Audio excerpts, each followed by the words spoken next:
তো সবে সকালে উঠে উপরে আসলাম, কারণ গাছগুলো একটু দেখতে হবে। বাবা বলে গেছে জল ফল দেওয়া হয়নি ঠিকঠাক ভাবে।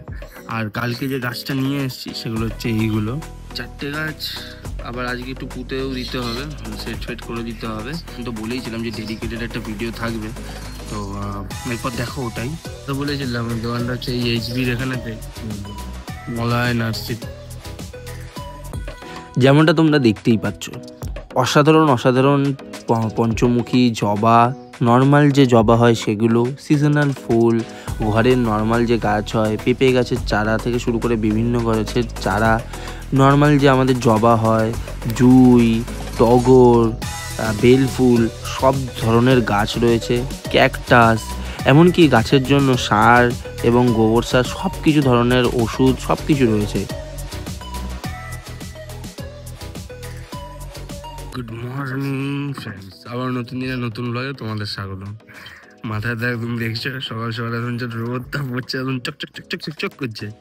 কিন্তু এখন আপাতত সবে সকালে উঠে উপরে আসলাম, কারণ গাছগুলো একটু দেখতে হবে। বাবা বলে গেছে জল ফল দেওয়া হয়নি ঠিকঠাক ভাবে। আর কালকে যে গাছটা নিয়ে এসেছি সেগুলো হচ্ছে এইগুলো। অল টোটালি 1 2 3 4টে গাছ নিয়ে আসা হয়েছে। আর এই 4টে গাছ আবার আজকে একটু পুঁতেও দিতে হবে, সেট ফেট করে দিতে হবে। বাট ওগুলো করব এখন না, রোদটা কমবে তখন। আর এটার যে কালকে এনেছিলাম সেটার আমি তো বলেইছিলাম যে ডেডিকেটেড একটা ভিডিও থাকবে, তো এরপর দেখো ওটাই। এই দোকানটার কথা বলেছিলাম, দোকানটা হচ্ছে এই এইচবির এখানেতে, মলয় নার্সারি। দেখাচ্ছে এখানে কি কি আছে না আছে। মলয় নার্সারি, এখানে প্রথমেই আসলে তোমরা সব ধরনের গাছ পাবে, গাছের চারা থেকে শুরু করে সব কিছু। আমরা তো বিভিন্ন ধরনের জবা, পঞ্চমুখী জবা, বিভিন্ন গাছের চারা, এমনকি পেঁপে গাছের চারা, সিজনাল ফুল, টগর, জুঁই, বিভিন্ন ধরনের গাছ সব কিছু রয়েছে। আমরা এখানে তো অনেক কিছুই দেখেছিলাম, এমনকি আম গাছ থেকে শুরু করে সব গাছের তোমরা পেয়ে যাবে।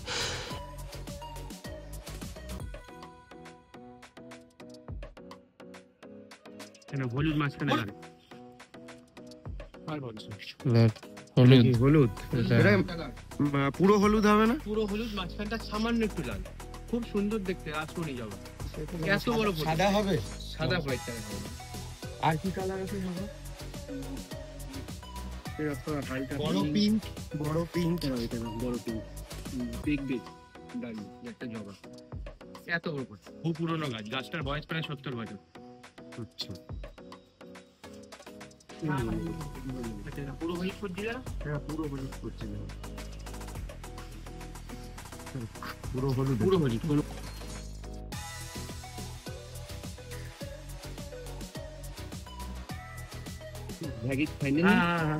আমরা তো রোজ সবজি কাটি রান্নাবাড়ি করার জন্য, কিন্তু আজকে প্রথমবার মানে বৌদি বৌদি আমাদের ঘরে সব, বাবা যেহেতু বাবা একটু বাজার করতে গেছে তাই বললো কেটে কুটে রাখতে, তো আমি তো অতটা জানি না পুঁইশাক কিভাবে কাটতে হয়।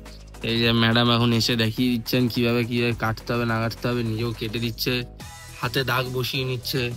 খাওয়া যায়, কতটা মানুষ খাটতে পারে। আমি জানি আমার মুখে এই কমেডিটা মানাচ্ছে না, এমন একটা কমেডি মনে হচ্ছে, বাট ইটস ফাইন, এটা দেখেই তোমরা হাসো। আর কাজের ফাঁকে বাবা একটু নিচ্ছিল যে ছাতু, এটা রেডিমেড আমাদের এখানেতেই বিক্রি করতে আসে রাস্তা। 3টে বাজে। আজকে খাওয়া দাওয়াতে ভাত, তার সাথে শাক, মাছের তরকারি, মাছের ঝাল। আসলো প্রায় দুপুরের পর শুয়েছিলাম, তারপরে উপরে গিয়ে গাছে জল টল দিলাম, এইসব করলাম। আর এখন প্রায় 7:30 বাজে, এক্ষুনি এবার IPL খেলা শুরু হবে, তো IPL খেলা দেখবো। আর হ্যাঁ জানি, দেখো রোজ রাতে তো কোথাও যাওয়া হয় না, খুব বেরোনো হয় না, তাই আমি রেগুলার বেসিসে হয়তো খুব বড় সড়ো কোথাও যাওয়ার কিছু ভিডিও আমি দেখাতে পারি না। But that's why it's called daily vlogs. Whatever I am doing in my daily life, আমি ওটাই শেয়ার করছি। তো আজকে আপাতত এইটুকুই। এখন জাস্ট একটু IPL খেলা দেখবো, বই দেখবো, গেম খেলবো, এরকম ভাবে টাইম স্পেন্ড করবো। খেলা দেখবো তো বললাম, কিন্তু আনফর্চুনেটলি আমাদের টিভিতে লাইন চলে গেছে, তো তার জন্য এখন কি করব, তাই ওপরের ঘরে আসলাম বৌদিদের ঘরেতেই খেলা দেখতে, কারণ আর তো একটা ফ্রি পডকাস্ট রয়েছে না, ও খেলার কিছু দেখানো যাবে না, যাই হোক। আর এখানে তো দেখতেই পাচ্ছ ভূতের মতো ভিডিও কলে কথা বলছে। কিন্তু আরসিবি আপাতত আমার একটাই আনফরচুনেট, খেলাতে প্রথম দুটো তিনটে যে উইকেট পড়েছে দেখতেই পারিনি লাইনের চক্করে। এখন দেখা যায়, এখানে ওপরেতেই মনে হচ্ছে খেলা দেখতে হবে, টিভিটা নিজে চলছে না। আজকে রাতে তারপর আমি ভিডিওটা এন্ড করতে একদমই ভুলে যাই। সো আজকের দিনের ব্লগটা এইটুকুই, আবার কালকে নতুন দিনের নতুন ব্লগে দেখা হচ্ছে। আজকের জন্য tata, bye bye, good night.